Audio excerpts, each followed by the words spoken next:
Üdvözlet nektek, csillagok gyermekei, időutazó testvérkéink, és mindazok, akiket ide telepítettek a sorscsinálók. Nem az emberiségnek szólnak ezek az üzenetek, amiket közzéteszek, hanem a kiválasztottaknak. Mert csak ők érthetik meg ezeket az információkat, melyeket a ciklus bezárása miatt a kvantumlények közölnek számukra.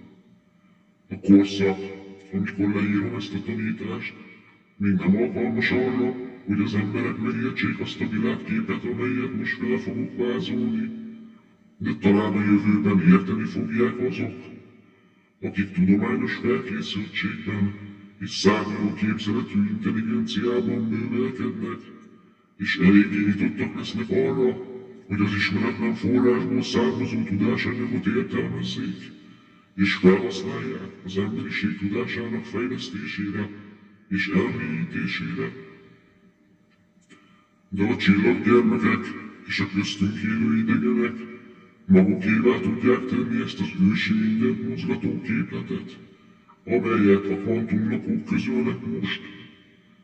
Amit a fizikusok és a filozófusok látnak, mérnek és tapasztalnak, az csak a felszín szerkezete, egy bizonyos szemszögből, mely téves és félrevezető.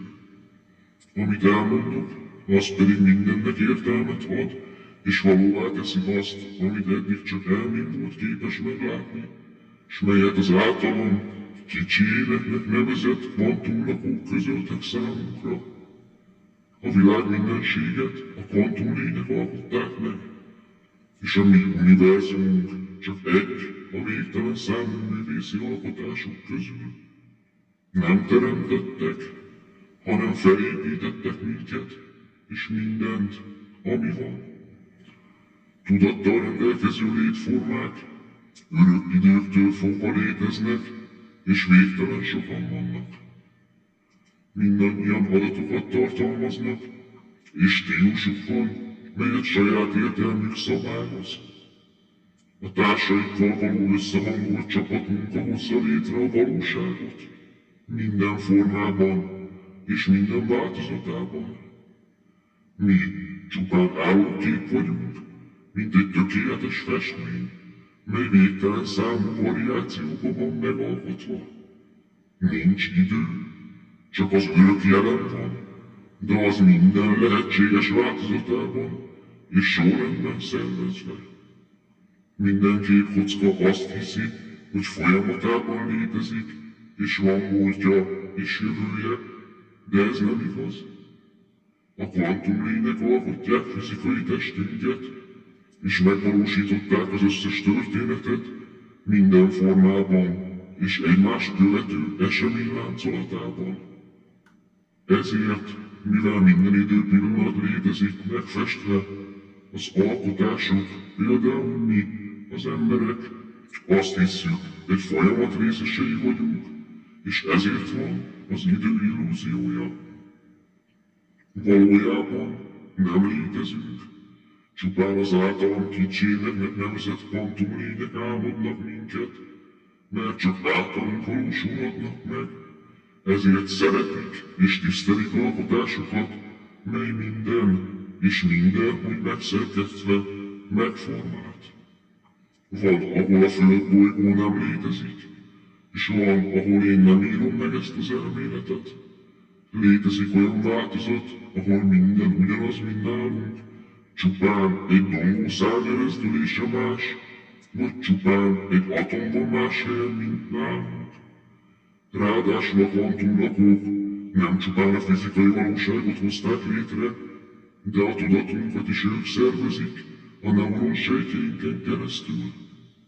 Szükségük van ránk a szaporodásuk miatt, mivel a képzelet, a tudat és minden új gondolat új kicsi változatot alkot, mely végtelen számú önváltozatában fejlődést generál egy teljesen új beállítással és egy új perspektívával, ahogy a mindenséget látja és értelmezi.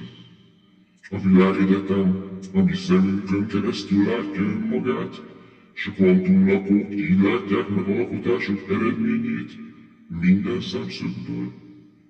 A kicsinek együttesen alkotják minden erzumot, mely a tulajdonképpen Isten entitás, s melynek minden a része és alkotó eleme. Az ő tudása folyton változik, bár végtelenül nagy, a megalkotott világokban lefolyó, eseményláncolatokban élő lények perspektívája formája és fejleszti őt.